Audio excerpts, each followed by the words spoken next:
Assalamualaikum warahmatullahi wabarakatuh. Innal hamdalillah nahmaduhu wa nasta'inuhu wa nastaghfiruh wa na'udzu billahi min shururi anfusina wa min sayyiati a'malina. May yahdihillahu fala mudhillalah wa may yudlil fala hadiyalah. Asyhadu an la ilaha illallah wahdahu la syarikalah wa asyhadu anna Muhammadan abduhu wa rasuluhu la nabiyya ba'dah. Allahumma salli wa sallim wa barik ala nabiyyina Muhammadin wa ala alihi wa ashabihi wa mawalah ma ba'd. Pemirsa, Assalamualaikum Nusantara yang dirahmati Allah. Begitu juga ibu-ibu sekalian yang insya Allah dimuliakan oleh Allah Subhanahu wa Ta'ala. Bersyukur pada kesempatan kali ini kita masih diizinkan untuk melanjutkan kajian yang berkaitan dengan Ummahatul Mukminin. Insya Allah pada kesempatan kali ini kita akan membahas tentang salah seorang istri Nabi. Walau memang mungkin beliau tidak terlalu familiar ya di telinga kita. Tidak seperti dua tokoh yang sudah kita bahas sebelumnya. Ada Khadijah, ada Aisyah. Ya, mungkin setelahnya ya, relatif biasanya tidak terlalu terkenal. Tapi perlu untuk kita kenali karena beliau adalah Ummul Mukminin ya, perlu untuk kita pelajari tentang sejarah-sejarahnya. Yang akan bersama dengan kita kali ini adalah beliau yang bernama Saudah binti Zum'ah radhiyallahu anha ya. Beliau adalah wanita yang dinikahi oleh Nabi SAW pertama setelah wafatnya Khadijah radhiyallahu anha. Jadi kalau ditanya siapa yang dinikahi oleh Nabi setelah wafatnya Ibunda Khadijah, maka beliau adalah Saudah binti Zum'ah. Saudah kala itu merupakan seorang sahabiyah karena beliau termasuk wanita yang masuk Islam pertama kali. Jadi ketika Islam ini hadir di bumi Mekah, beliau sudah memeluk agama ini. Beliau bukan dari golongan orang miskin, beliau orang terpandang, beliau orang yang memiliki harta. Begitu juga dengan suaminya, Sakran ibn Amr, merupakan bahagian orang yang sebelum Islam ini hadir termasuk orang yang terpandang dan kaya. Ketika Islam hadir dan beliau memastikan diri sekeluarga, suami istri, untuk memeluk agama Islam, maka Allah Subhanahu wa Ta'ala berikan beberapa ujian. Seperti cerita-cerita yang lain lah, bagaimana dulu sahabat-sahabat pertama kali ketika masuk ke Islam ya diuji secara fisik, ada yang dipakaikan baju besi yang sudah dibakar, memerah sehingga langsung begitu dimasukkan itu tulang-tulangnya itu terlihat ya dan kulitnya gosong. Itu yang dialami juga oleh mereka-mereka. Maka dari itu ketika Saudah binti Zum'ah dengan Sakran Ibn Amr ini merasakan betapa beratnya tekanan untuk menjaga keimanan mereka selama mereka itu ada di Mekah, maka mereka memutuskan untuk ikut hijrah. Hijrah yang pertama. Hijrah yang pertama itu bukan ke Yathrib, hijrah yang pertama itu ke Habasyah. Habasyah itu mana Habasyah? Ada yang tahu? Kalau sekarang Ethiopia. Ya, Ethiopia. Tapi jangan gambarkan atau bayangkan Ethiopia dulu itu seperti Ethiopia sekarang. Kalau Ethiopia sekarang tuh miskin, mungkin ya terkenal dengan keterbelakangan. Kalau dulu tidak. Ethiopia dulu namanya Habasyah, itu negara adidaya, mungkin boleh dibilang negara adidaya nomor 3 setelah Persia Romawi di semenanjung ya. Artinya bukan nggak kita masukkan China, nggak kita masukkan apa. Persia Romawi Habasyah yang menguasai Afrika. Kala itu Nabi SAW memerintahkan sahabatnya untuk pergi hijrah ke Habasyah agar mereka mampu mempertahankan keimanan, tidak ditekan, tidak diganggu. Berangkatlah keluarga ini, Saudah binti Zum'ah dan suaminya. Mereka hijrah jangan ada gambaran hijrah itu seperti orang mau wisata ya ibu-ibu ya. Hijrah tuh bawa ATM, bawa apa, nanti pesan hotel bintang 5 di sana. Itu kita kalau mau jalan-jalan ya. Hijrah itu meninggalkan semuanya. Orang meninggalkan hartanya saja itu sudah berat. Apalagi meninggalkan hartanya dengan tidak ada kepastian dia miliki lagi. Karena begitu harta yang dia tinggalkan di sini, pergi ke tempat hijrahnya, yang ditinggalkan itu jadi rebutan orang kafir Quraisy. Bayangkan, nggak boleh diambil lagi, ya. Bukan cukup dia bawa sertifikatnya saja, lalu tiba-tiba begitu pulang, ini rumah saya, ini rumah saya. Nggak ada. Jadi mereka berangkat dengan baju di badan, tidak membawa apa-apa. Sampai di sana ya sudah, berarti diikhlaskan. Bayangkan sebuah keluarga yang sudah membina rumah tangga itu dengan susah payah, hartanya sudah mungkin menumpuk, ya, tapi tiba-tiba harus tinggalkan itu. Satu, beliau tinggalkan semuanya demi menjaga akidahnya. Yang kedua, tinggal di tempat yang tidak ada saudara, tidak ada kenalan. Bahasanya beda, bukan bahasa Arab. Lingkungannya beda, makanannya beda, semuanya serba beda. Dan ternyata tidak lama dari itu suaminya meninggal dunia. Ya, ini tentu bukan perkara ringan buat seorang wanita. Ya. Dia sudah coba korbankan semuanya. Tiba-tiba ujian itu datang bertubi-tubi. Alhamdulillah beliau seorang yang kuat imannya. Saya tidak bisa membayangkan kalau beliau termasuk orang yang tidak kuat imannya, mungkin akan banyak celaan yang keluar, ya, umpatan yang keluar dari lisannya. Kenapa ya Allah, aku sudah begini ya Allah, gitu ya. Kadang-kadang kita yang belum dikasih rezeki, seolah rezeki itu seret gitu ya.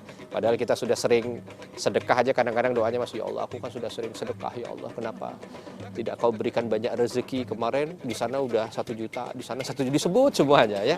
Baru tidak dibalas sedikit saja sama Allah. Atau ketika Allah berikan sakit, ya Allah, kenapa aku sakit sariawan padahal aku sering berzikir. Oh gitu kan. Padahal ngomongin orangnya lebih banyak. Tapi ternyata disinilah satu sifat yang menarik hati seorang nabi kala itu. Bagaimana proses sampai Nabi jatuh hati padanya, insya Allah akan kita lanjutkan pada segmen berikutnya.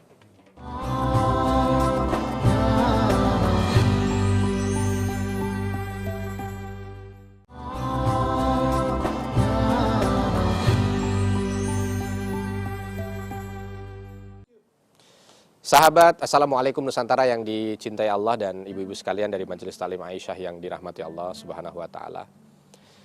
Saudah binti Zum'ah memang bukan wanita biasa, ya. Beliau mampu untuk mengorbankan dunianya untuk akhirat, dan ini tidak semuanya begitu, ya. Artinya tidak semuanya begitu itu, ada orang yang kadang-kadang mau sih dapat akhirat tapi tidak harus ngorbanin dunia dong, gitu ya. Tapi beliau tinggalkan semuanya. Sampai detik ketika beliau berhijrah sudah meninggalkan semua dunianya, ternyata sampai di tanah hijrah itu suaminya meninggal dunia. Ya. Tentu bukan di daerahnya, bukan di kampungnya, dalam kondisi ya seolah terusir gitu ya, di pengungsian, tiba-tiba suami meninggal dunia.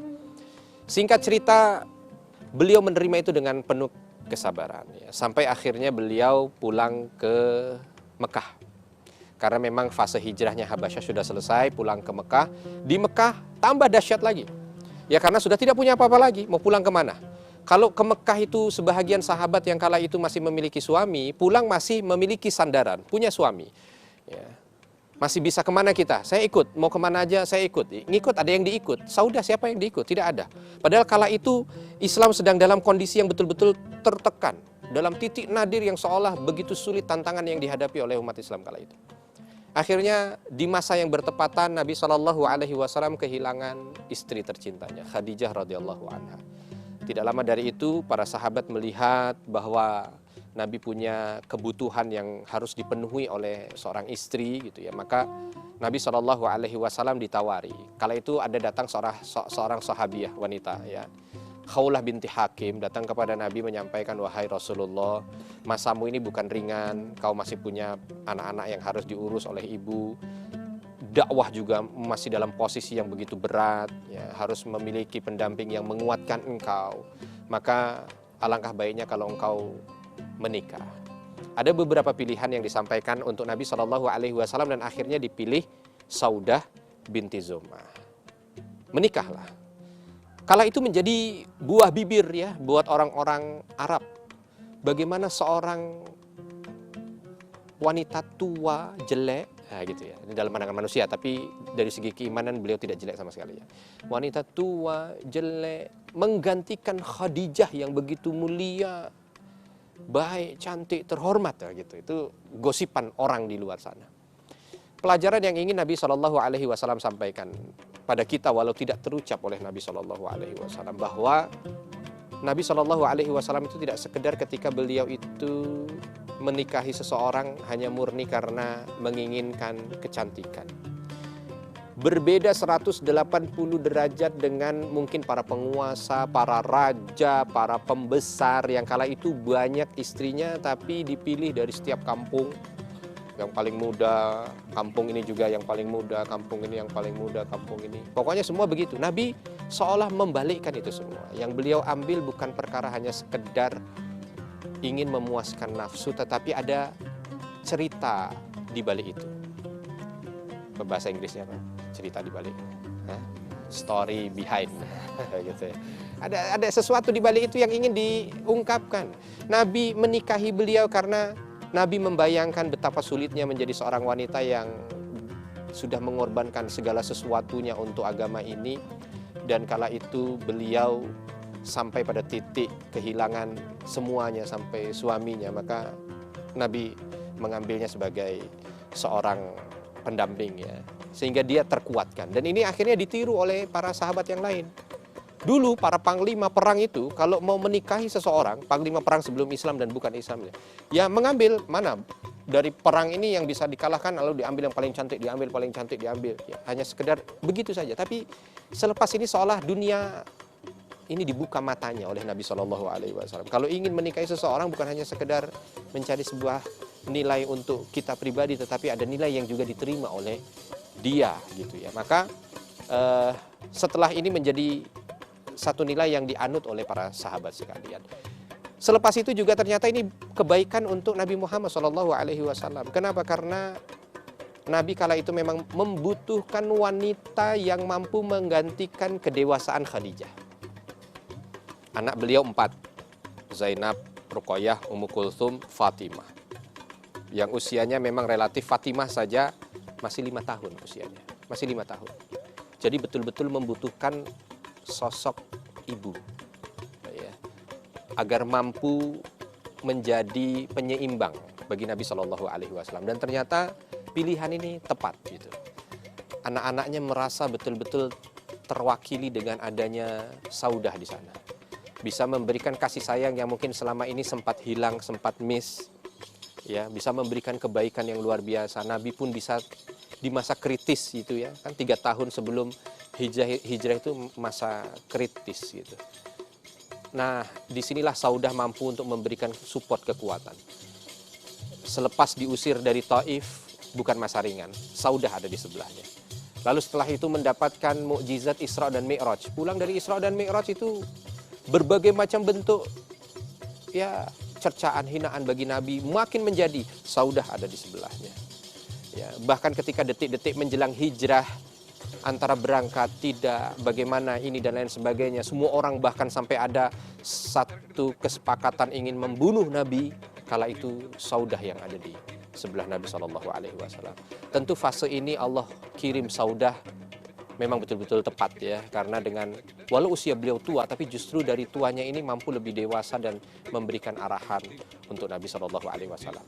Lalu bagaimana Saudah di antara istri Nabi yang lain setelah hijrah Nabi ke Madinah? Insya Allah kita akan lanjutkan pada segmen berikutnya.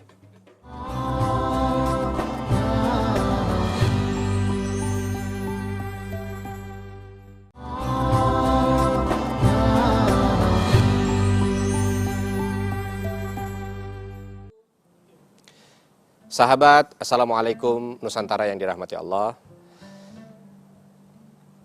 Ketika Nabi Shallallahu Alaihi Wasallam berangkat hijrah, kala itu rumah Nabi Shallallahu Alaihi Wasallam bukan hanya sekedar ada Saudah saja ya, karena setelah hijrah beliau membawa Aisyah untuk masuk ke dalam rumahnya. Tidak lama dari itu setelah perang Badar, Hafsah putri dari Umar bin Khattab juga masuk ke dalam rumahnya.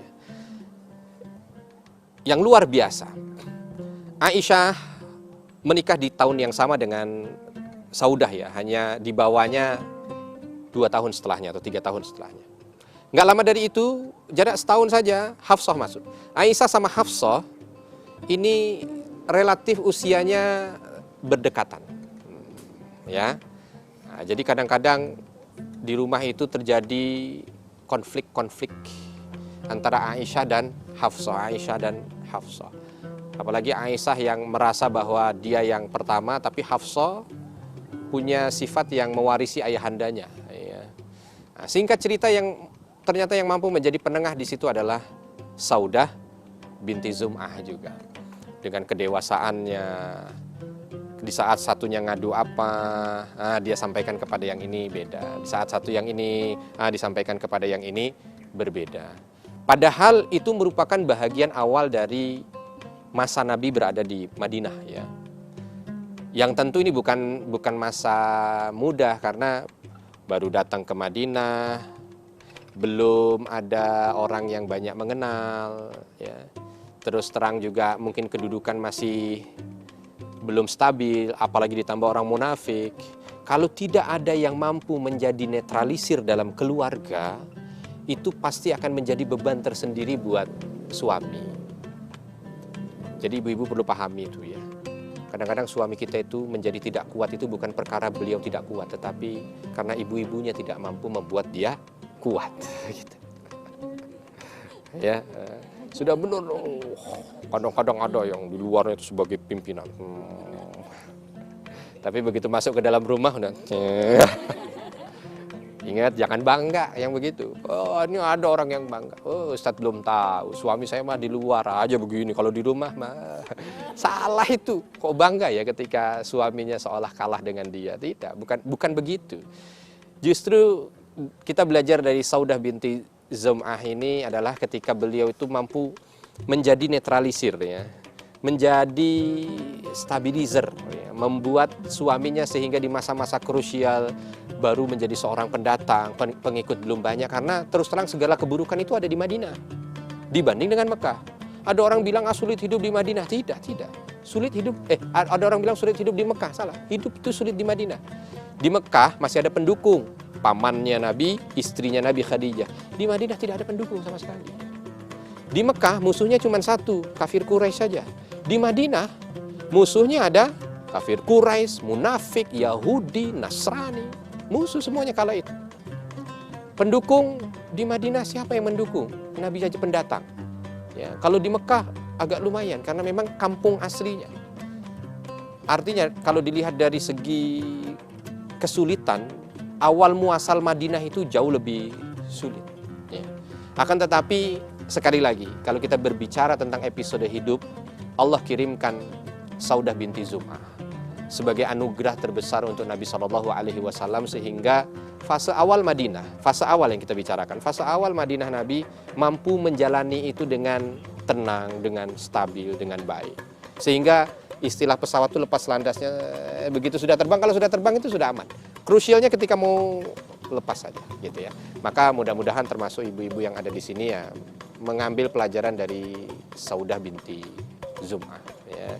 Bagaimana ketika menjadi seorang istri di masa-masa krusial itu bisa menjadi satu kenangan indah tersendiri. Makanya ketika fase sebelum Nabi SAW meninggal dunia itu, karena Saudah ini sudah tua, ya, seolah Nabi ingin menceraikannya supaya tidak jadi beban buat Saudah, gitu. Karena takut nanti jadi omongan istri yang lain atau apa. Tapi karena momen-momen indah ini akhirnya mengurungkan niat Nabi untuk menceraikan Saudah, gitu ya. Istilahnya Saudah sampai mengatakan, wahai Nabi, apapun yang terjadi padaku, aku terima dengan baik, selama nanti aku di surga mampu untuk bisa menjadi pendamping. Jadi segala omongan apa segala macam itu beliau tahan, ya. Apalagi beliau ini menjadi sumber kebahagiaan tersendiri buat Nabi, karena Saudah ini terkenal orang yang mampu membuat Nabi SAW itu tertawa agak lebar. Jadi orangnya itu walaupun dia usianya tua tapi lucu, gitu ya. Jadi ada beberapa momen itu yang Nabi itu kalau ketawa jarang sampai terlihat gigi geraham kadang-kadang, ya. Ini kalau lagi ketemu sama Saudah itu kadang-kadang ketawanya bisa agak lepas, gitu ya. Pernah satu ketika yang sering disebut oleh ahli sejarah, lagi sholat malam, ya, tiba-tiba lagi sholat malam begitu, Nabi SAW bangun dari ruku, ya, tiba-tiba nyentuh itu pundaknya Nabi ini menyentuh hidungnya beliau, gitu ya. Terus selesai assalamualaikum, Saudah masih pegang begini. Dia tanya, wahai Rasul, kalau orang sholat tetap megangin hidung begini, kira-kira sah nggak sholatnya? Lah kenapa kamu pegangin hidung? Karena tadi waktu engkau berdiri dari ruku, hidungku ini kena punggungmu, takut nanti keluar darah gitu ya. Karena kenapa kok sampai maju-maju? Badanku gemuk, katanya gitu ya. Jadi dia tidak sengaja, dia tanpa sengaja. Dan Nabi tertawa terus. Terus pertanyaan dijawab dengan jawaban yang membuat Nabi tertawa, Itu ada masa sesuatu yang diinginkan oleh ahli keluarga itu adalah sesuatu yang bisa membuat mereka bahagia. Ya, mudah-mudahan kita semua yang hadir di sini termasuk bahagian orang-orang yang ditakdirkan oleh Allah untuk bisa senantiasa membahagiakan keluarga. Kalau ada kesalahan saya mohon maaf. Subhanakallahumma bihamdika asyhadu an la ilaha illa anta astaghfiruka wa atubu ilaik. Wassalamualaikum warahmatullahi wabarakatuh.